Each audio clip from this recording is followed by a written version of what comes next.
My name is Krista Crafts, and I'm the Director of College Relations here at SM, and welcome to our virtual workshop with Dave Cohen of College Planning America.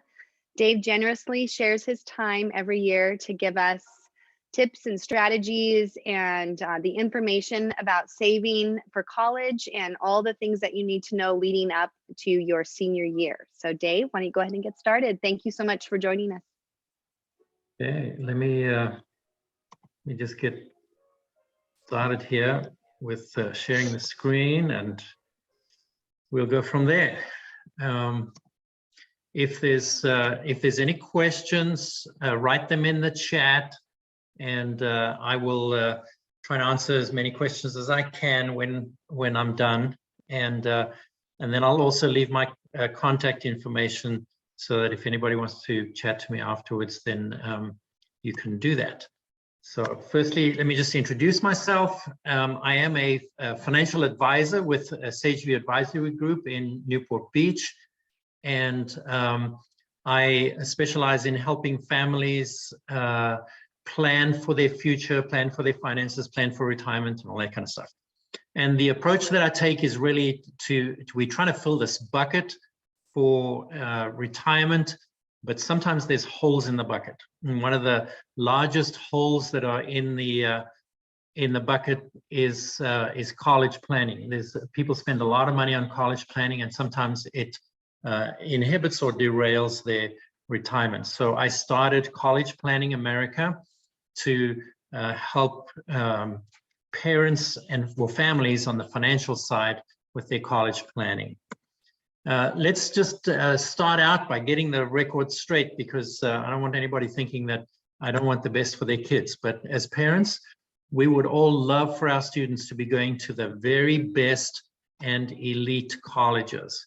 And so, you know, that's the case. I want this for your kids just as much as you do. So if there's an abundance of money, no big deal.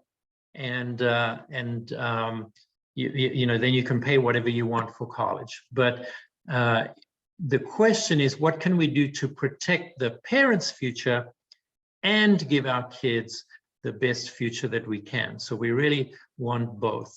As parents, we have 4 major financial responsibilities or challenges for parents. The first is maintaining our current lifestyle. So we're just trying to keep everybody going as we can. The second is staying on track for retirement. And the third is then funding college for our kids, and then securing our family's future in case of unexpected circumstances. So as parents, those are the big financial worries that we have, big financial concerns as we plan for our lives. Let's just get some stats down. I don't want to scare anybody, but let's get some stats down just so that we know why we're talking about this to as many parents. The fastest age group, or one of the fastest age groups for student loan debt, are 50 and older. And then surprisingly, the fastest age group growing for student loan debt is 60 and older. So I mean, that's a big jump 10 years later, and people are trying to get ready for retirement and that, but that's the fastest age group, growing age group at the moment for student loan debt. It's pretty stunning.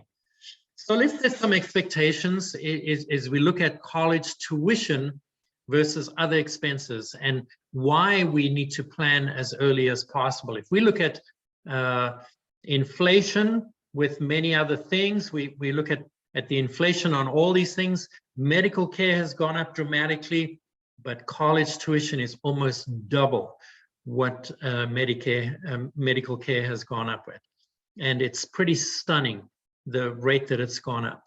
And I even thought that during COVID, some of the colleges might take a pause, but many colleges continued to increase their tuition even through the last 2 years. So let's take a look at some projected costs. And if your student is 18, if your student is 16, if your student is 14, so depending on the age here, the blue is what the projected 4-year college education is for private schools, and the green is for public schools. So you can see if you're planning for college, these are the numbers that you need to be planning for if your student is older. Obviously, if you've got a newborn, that's a huge amount. It's $500,000. And if your student is 16, 17, 18, it's $250,000 if they're going to a private school. If they're going to public schools, it's at least you're looking at about $100,000 that we need to plan for. So the question is, do you have that in your back pocket, or have you saved that already? And if not, then how are you going to finance that, or how are you going to pay for that? The good news is you don't need a lump sum up front. You can pay it off over 4 years, or you can even pay it off over longer if it's planned correctly to do that. So that's where the word planning comes in. We want to be able to do that. So let's also look at then what's happened to the costs versus the financial aid that is available. So these are numbers that are put out by JP Morgan, and college costs continue to rise while our financial aid has declined. So you can see here how college costs have gone up since 2012, and the financial aid has gone down 5% throughout those years. So there's a stunning difference there between the two. Financial aid has not increased with the cost of college. So how much financial aid should I expect? Let's take a look at what the numbers show. This is a reality check for most families, that free grants and scholarships normally pay little of college, and many families don't qualify. So let's take a look at the need-based grant, which is based on your FAFSA form, and we'll talk a little bit about FAFSA form.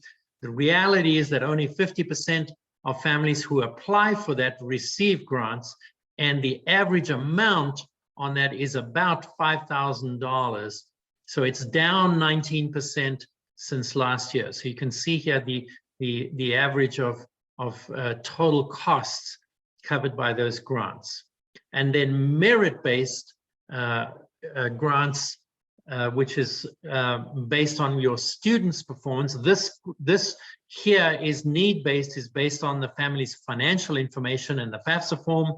Merit-based is based on what your student does and their grades and their essays and all that kind of stuff that the counseling department at Santa Margarita helps them with. The average amount is $7,355. So it's a little higher, but it's also down 7% from last year. So let's take a look at the area that I find in speaking with most people, the area that most people focus on for saving is grants and scholarships. The common conversation that I have with people is, can I get grants and scholarships? Can you help me find money for people to give me? And yes, you can, but in many cases, you also have to take that on as a job. It's kind of like I'm looking for scholarships, and you need to take that on. And I've seen some good creative thinking by some of the parents, and some of the parents have said to their students that if you for whatever scholarships you find, I will give you, I'll give you a percentage of that, some of the money, so that you've taken it on as a job. Now, in reality, where most people save most of the money is not in grants and scholarships. Where most people save the money is through proper planning and smart decisions. An example of that is when we buy a house, what's our decision-making process? We look and say, what can we afford? Where do we want to live? We think this through. We think through first some of the questions that we have. What is our income? What can we afford? What do we have available? And that's our decision-making process. The sad part about college is, in many cases, what I see is that the parents have not put together the smart decision-making process. There's not a big plan involved in all of this. Sometimes I hear parents say, well, if my kid can qualify, I'll make it happen. Or they told that to the kid. And so sometimes we have our egos involved in that. We try to do whatever we can for our kid because we love our kids and we would give our lives for our kids. Question is, should we be doing that? And so there's some planning involved in that. And that's where I see most of the money that is saved, is as we go through the planning process, because of smarter decisions that parents make, they save more money. So the big question there is, do we have a proper plan for college, for the buying process? When our kid graduates from high school, we don't say to them, hey, we want to give you a car. You go off and you pick the car. It doesn't matter what it costs. We don't do that. But in many cases, this is what happens with college, is that the students are picking the colleges and they have no idea what it's going to cost. They have no idea of the ramifications. They have no idea how that's going to affect our retirement. And so we really need a plan to do that. So let's talk a little bit about financial aid and the FAFSA form. The FAFSA stands for Free Application for Federal Student Aid. And you'll start hearing more and more about the FAFSA. The FAFSA will determine your ability to qualify for need-based financial aid. And it's an application that you fill out online. So the types of financial aid that I can get are merit-based financial aid. This is based, as I said, on the students' achievements, GPA, SAT, their skills, things like that. If they play any musical instruments. And then there is need-based financial aid, and this is based on the FAFSA form and the parents' financial numbers. And then we have negotiated financial aid, and this is based on the process that you went through before you as you started this college planning process, and the list of schools that you have. Many schools or many people will tell you that they won't negotiate on this. Our experience is a little different. So why should I complete the FAFSA form? Because most schools will require you to complete the FAFSA form in order to assess your possible financial aid. And it's good that you need to know. So, and then also for possible future need. We've also seen what happened during the COVID crisis, where people were laid off and circumstances changed. And so I would recommend that everybody does complete the FAFSA form. Unless you're not looking for any financial aid, you have all the money you need, and you don't mind paying out of pocket, then that would be fine. So what does the FAFSA give me? When I complete the FAFSA form, it gives me my family's EFC number. The EFC is my expected family contribution. And so I like to warn people about this right in the beginning, because in many cases people fill out the FAFSA form and then they close out the application, and I say, well, what was your EFC number? And it's a tiny little number on the final page of the FAFSA form when you're all said and done. And in many cases people miss that, and they don't know what the EFC is, or they don't know what ramifications that has for your financial aid. So your EFC is not your financial aid. Your EFC is the amount that you will be required to write on your personal check before you get any need-based financial aid. So in other words, if you have an EFC of $25,000, then $25,000 would be your the first amount that you would have to pay before you qualify for any need-based financial aid. So what is my EFC made up of? My EFC is made up of 8 different things. It's made up of the parent income, and the parent income, by the way, is based on the income of your students, of when your student is in the end of their sophomore and beginning of their junior financial year.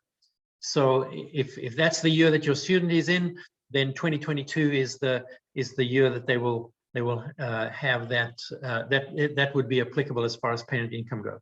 Then parent assets, what assets you have at the time of filling out the form.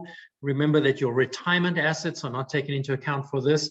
These are assets outside of retirement assets, your 401ks or your IRA or whatever. And then the student income, if the student has any income, if the student has any assets, the ages of the parents, and the number of people in the household. So those are typically the 6 different things that will determine what your EFC is made up of. And then also the 7th one is that your types of assets that you have, whether you have brokerage accounts whether you have rental properties, whether you have 529 plans or savings accounts or CDs and all that kind of stuff, the type of asset could also affect what your EFC is made up of. And so that's why there's a lot of planning that should take place right in before. And then the 8th thing is the type of school. So if you're going to a public school, then you will have one EFC number.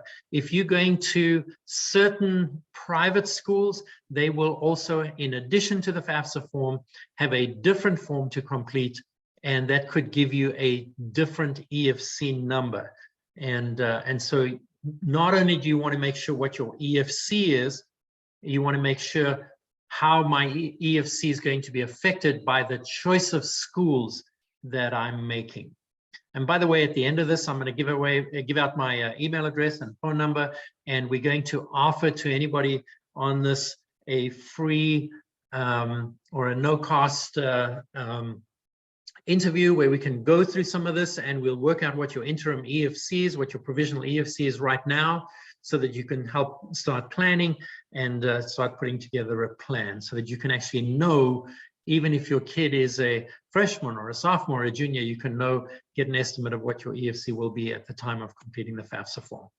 So here's the timing of when you're going to complete the FAFSA form. It's October 1st of your student's senior year is the earliest date that you can apply. You can get an estimate of it right now as you plan. The deadline is March the 2nd of your student's senior year. So those who have been applying for college, today is the deadline for them to have completed the FAFSA form. I've had many, many people in the last month asking for help in completing the FAFSA form and all that kind of stuff. And if we've done the planning long before that, it's a pretty easy thing. So you want to find out your estimated EFC and start your plan now. So let's look at the process and the timing on this. The process of applying for college is that you have an application. You want to have put together a list of schools and places that you're interested in. But I want to actually back up on that because there's two sides to this process. You have the student side, which is where your counselors and the school will come into play. They will help you look at what your grades are. They'll help you look at what your strengths are. Will help you look at what you're interested in, what your natural giftedness is, where you fit in, and what type of schools you're looking for. You're looking for a big school, you're looking for a small school, East Coast, West Coast, cold, warm, and all that kind of stuff. And start putting together that list. You actually want to start that as soon as possible in getting somebody to help work with your student just to figure out some of those things so that you can start putting together a longer provisional list, and then you'll start narrowing that down. In many cases, parents will start going to see schools in the summer of just when they finish their junior year, and so in reality, you want to have done some of that preparation before then so that you're narrowing your school list down based on your interests and your strengths and things like that, so that the schools that you go and see are the actual schools that you're interested in looking at. Because many people go and just take a look at schools and they have no idea what the actual list is. They just, taking a look at schools. So you'll do your application. And the application will also start in the beginning of your senior year is when you start putting that together.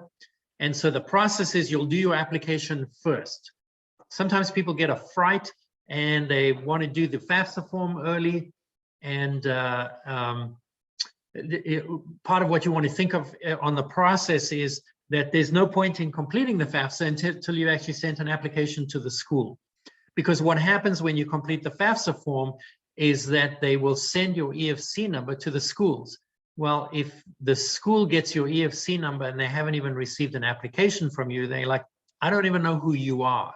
So the applications are the things that come first, and then you complete the FAFSA form.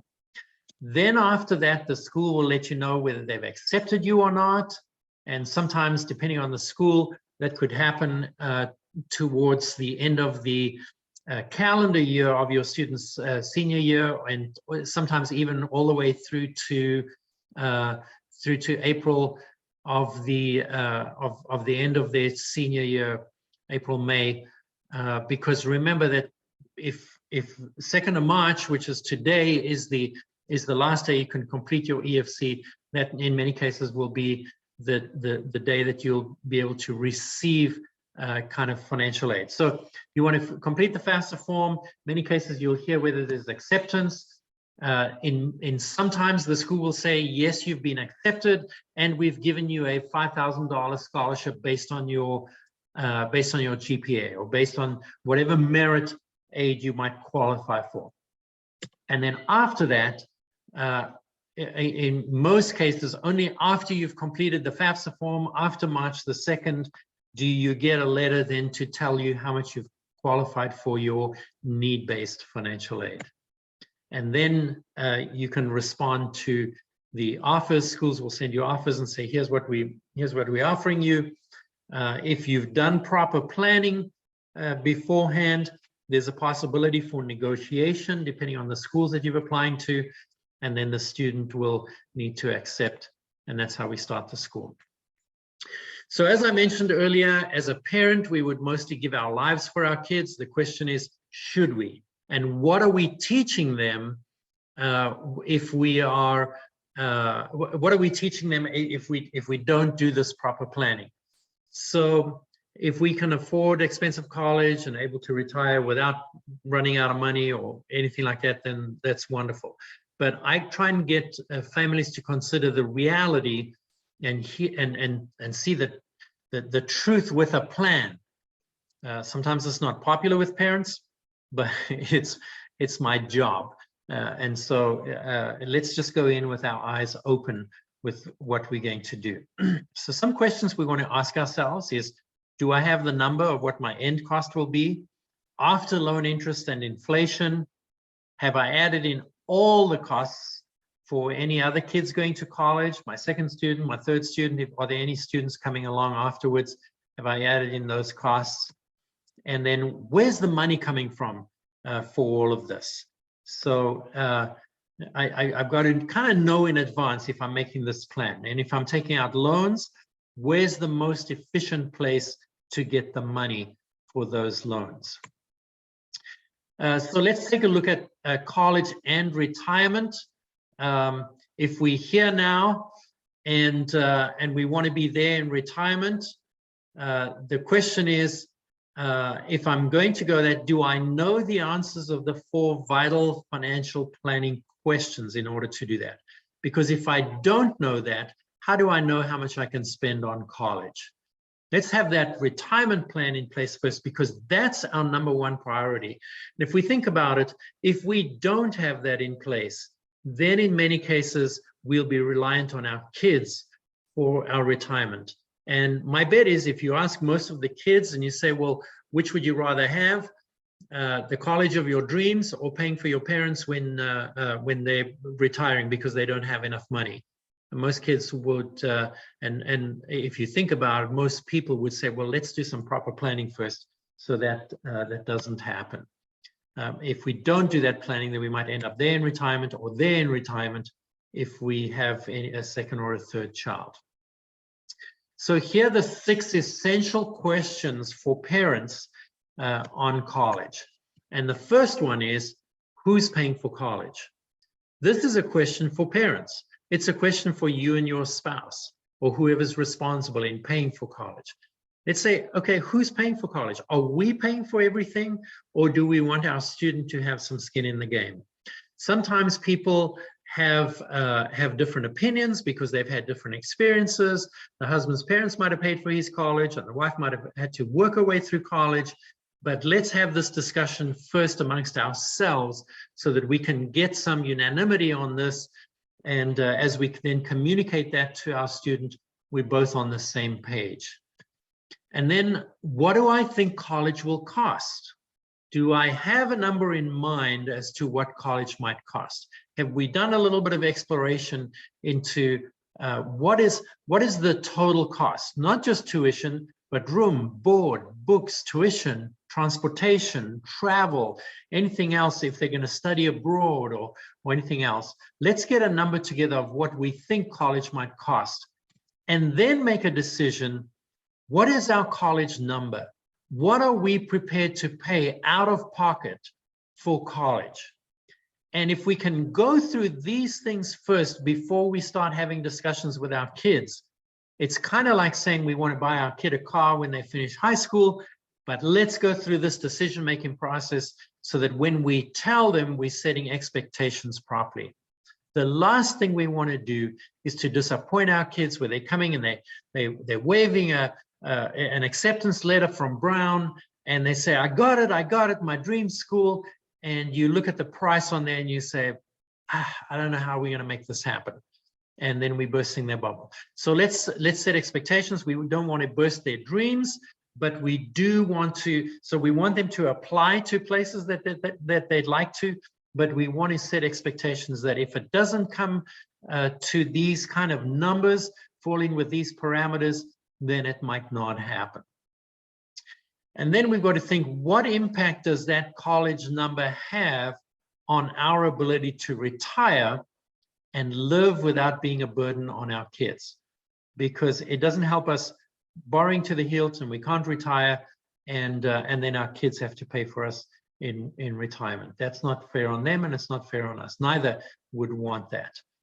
And then we want to look and say, have we communicated this information to our student? Are we on the same page? Because that will, if we do this in advance, that will prevent a lot of arguments later on about the cost of college or where they want to go and all that kind of stuff. Let's just think this through and have a proper plan. And then, have I considered the effects of the choices for student one on student number two? If I spend all of our college money or all our resources, or we borrow to the hilt for student number one because we want them to go to their dream school, how's that going to affect the student number two when we start this process for student number two? And then one more, do I know the answers to the 4 questions that every financial advisor should be able to answer? And we'll go through that at the end. So let's take a look at these vital financial questions that we need to answer as we do some planning.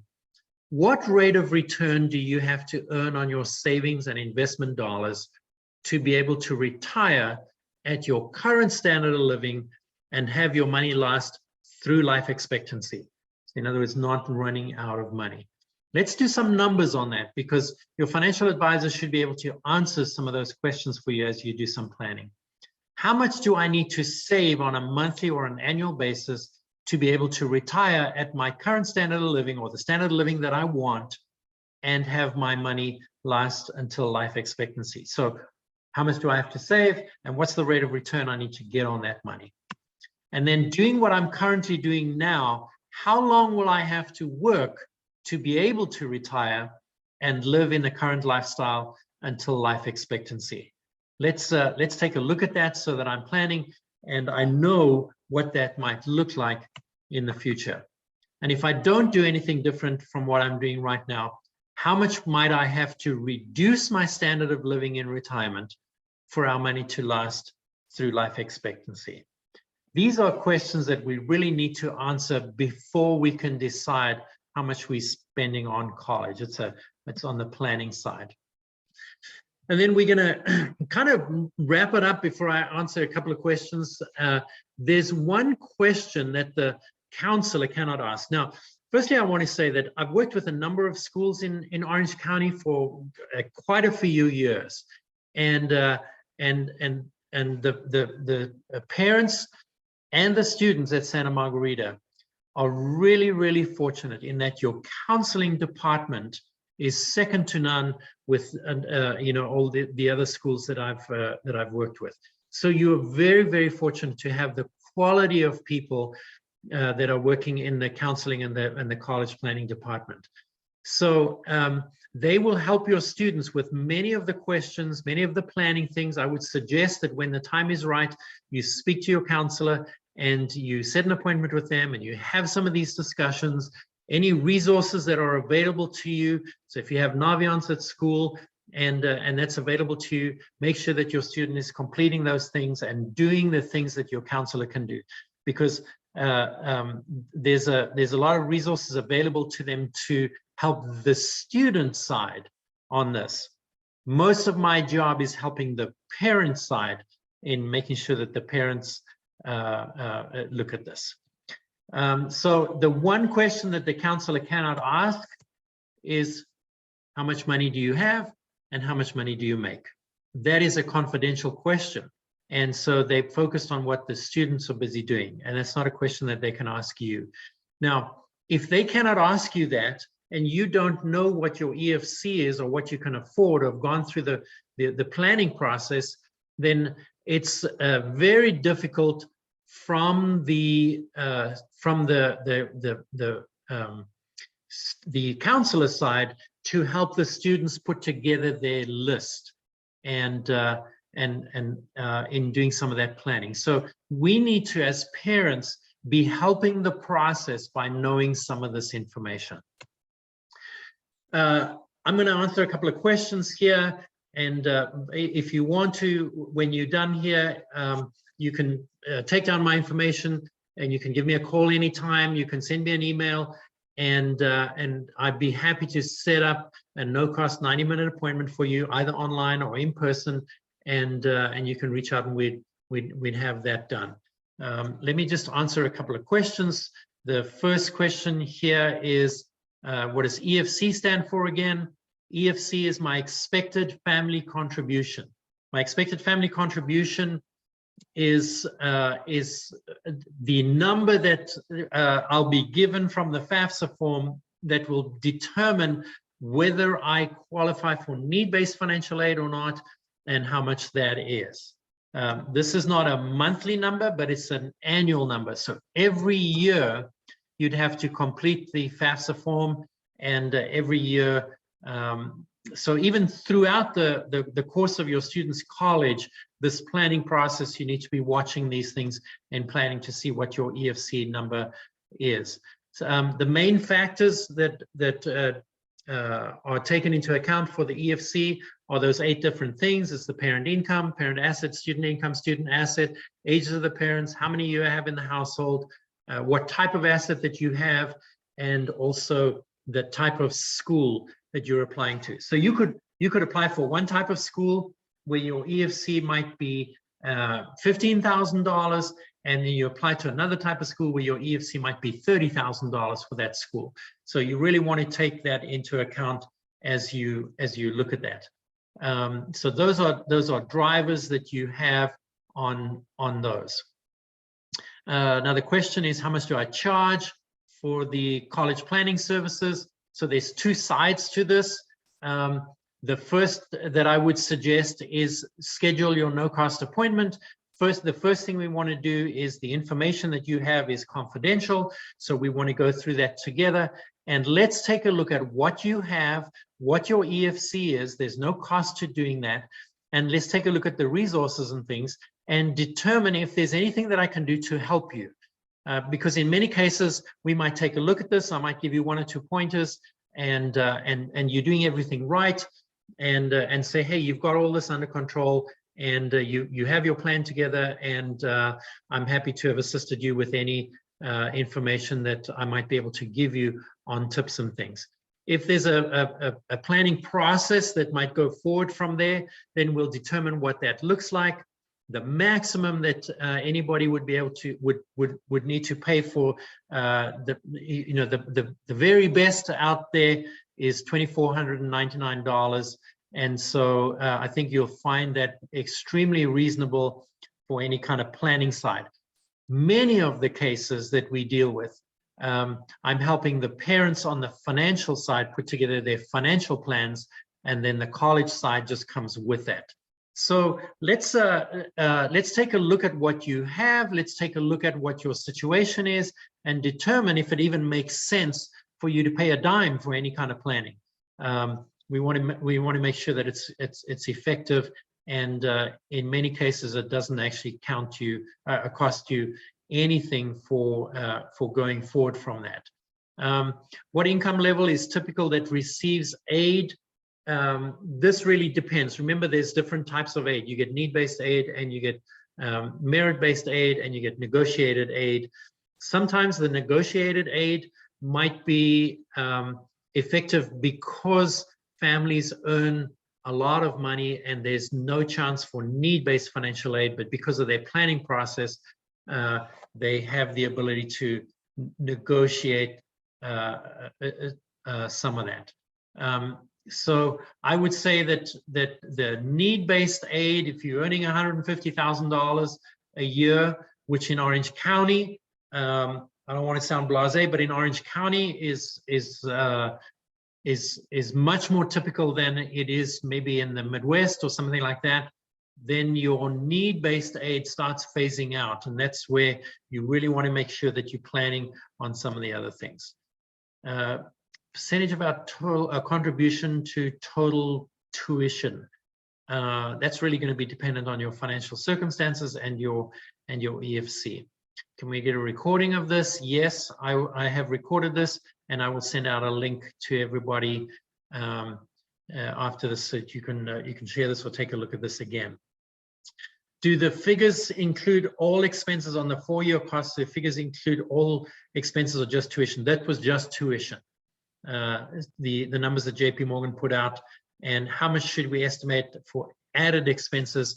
That is going to depend. I don't want to sound vague on this, but that would depend on the school that you're going to. So some of the schools, if you're comparing two schools side by side, you might find that one has tuition of $20,000 and then the other costs might be $12,000. And then another school side by side from that maybe has tuition of $12,000 or $30,000, I'm sorry, but their room and board is a lot cheaper. So it really depends on the schools, because there's no standard for schools for room and board and books and other costs. Some schools are very expensive as far as that goes, and others are fairly cheaper. So I would say let's take a look at those. The school, once you start getting down to what your EFC is and what your list is, and this is part of what I can do in the first meeting, is just to give you an idea. Okay, if my EFC is this, and these are the, let's say we just pick 5 schools that we might want to go to, what might that look like? And then I can give you, in that first appointment, I can give you an estimate of what that might look like, so you can just start the rough planning for your schools. Ruth has asked, how do twins get treated? Do schools offer any sibling discounts if they go to the same school? Some schools will. There's been a change in the way that schools treat or that FAFSA treats 2 kids in college. There was a change in the tax law a couple of years back that took effect this year. And previously, if you had 2 students in college, your EFC was halved because you had 2 students in college. Based on the tax law, that provision was taken away, and so I don't know why they did it, but the EFC is now the same. It doesn't matter how many kids you got in school at the same time. It's really not a fair rule, but nothing of this is fair. I do know that there's a lot of people lobbying Congress to make a change on that.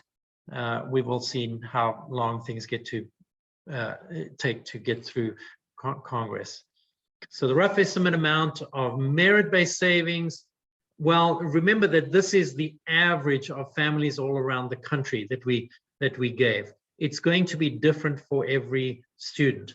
You can have your student in a class sitting next to his best buddy, going to the same school, studying the same thing, and your costs for college would be vastly different, both for merit and for need-based financial aid. So it's really based on your individual family's circumstances and what that looks like. Is the EFC dollar amount per year or total? It's per year. So if you've got a $20,000 EFC, then it means you have to pay the first $20,000 every year on that. So looks like all the questions have been answered. I'll kind of wrap it up there. If there's any other questions, feel free to email me, and I would be happy to do that. and we'll go from there. So thank you very much for the income. Oh, there's one more. Let me just take a look at this. So family will include your students' income to consider. Yes, if your student has income, then that counts against them a lot more. Student income and student assets count against you a lot more than parent income and parent assets. So, all right, Amy, Krista, I don't know if there's anything else you want to. Well, thank you so much. Excuse me. Thank you so much for joining us. And also, when at SM, when you have a college counselor your junior year, we will also be working with you as far as like the profile and the colleges that are best suited to give merit aid for your particular situation too. So we work in conjunction with this as well. And thank you so much, Dave. Thank you for giving up your evening to teach us. We really appreciate it. All right, it's my pleasure. Thank you. Thank you.